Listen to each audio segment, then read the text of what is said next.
अस्सलाम वालेकुम नाज़रीन, अव्हां ॾिसी रहिया आहियो सिंध आवाज़ न्यूज़ ऐं आऊं आहियां मोबाइल सिंधी। हाज़िर आहे हिन वक़्त जी अहम ख़बर। दौलतपुर सफ़न वेझो ॻोठ खटण दाहिरी जे गवर्नमेंट गर्ल्स प्राइमरी स्कूल खटण दाहिरी में हिन जदीद दौर में नियाणियुनि जी तइलीम हासिल करण लाइ हिन स्कूल में हिकु ई उस्ताद गुज़िरियल 23 सालनि खां ॿारड़ियूं पढ़ाए रही आहे। हिन वक़्त गर्ल्स प्राइमरी स्कूल खटण दाहिरी में 200 खां मथे शागिर्दियूं तइलीम हासिल करे रहियूं आहिनि। स्कूल जी टीचर बेनज़ीर दाहिरी ऐं स्कूल जी शागिर्दियाणियुनि फ़ज़ीलत सुहिणी फरियाल ऐं ॻोठाणनि सिकंदर दाहिरी गुलहसन दाहिरी मास्तियाणियुनि जी खोट ख़िलाफ़ एहतिजाजी मुज़ाहिरो कयो। हिन मौक़े ते हिननि चयो त आसपास जे केतिरनि ई ॻोठनि जूं शागिर्दियाणियूं हिन गर्ल्स प्राइमरी स्कूल में पढ़णु अचनि थियूं ऐं 23 सालनि खां हिन स्कूल में हिक ई टीचर ॿारनि खे पढ़ाए रही आहे। 23 साल हिन स्कूल में मां पढ़ाए रही आहियां ऐं मां अकेली टीचर आहियां हिन स्कूल में। ऐं अॼु ताईं माना अचे थी का बि टीचर अचे थी वधि में वधि साल 2 साल वरी जेको आहे सो वञे थी हली।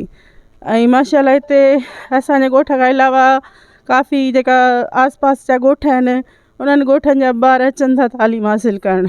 मां चाहे केतिरी बि कोशिशि कयां पंहिंजी 100% ॾियां पर मां एतिरो टाइम नथी ॾेई सघां ॿारनि खे। ॿार तक़रीबन हिते जेका आहिनि 200 खां मथे आहिनि ॿार।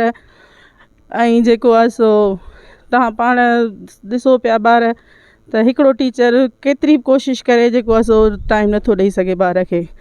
असां जेको आहे तालके जे बाला ऑफिसरनि खे चयो आहे ऐं जेका ज़िले जा बाला ऑफिसर आहिनि उन्हनि खे चयो आहे, यूनियन वारनि खे चयो आहे, पर कंहिं बि असांखे ख़ातिर ख़्वाह जेको आहे सो जवाबु न ॾिनो आहे। 100 ॿार आहिनि, सिर्फ़ु हिकिड़ी टीचर आहे ऐं इलाही केतिरा साल थी विया आहिनि उहा 200 ॿारनि खे पढ़ाए थी। उन लाइ इहो ॾाढो मुश्किल आहे। असां मुतालबो था कयूं सिंध गवर्नमेंट खे त असांखे टीचर ॾियनि, 2-3 त ॾियनि, जे 2-3 न त हिकिड़ी असांखे लाज़मी ॾियनि। ॾाढो मुश्किल आहे 200 ॿारनि खे हिकिड़ी टीचर खे पढ़ाइण। इन लाइ असां अपील था कयूं त असांखे हिकिड़ी टीचर ॾियो, महिरबानी।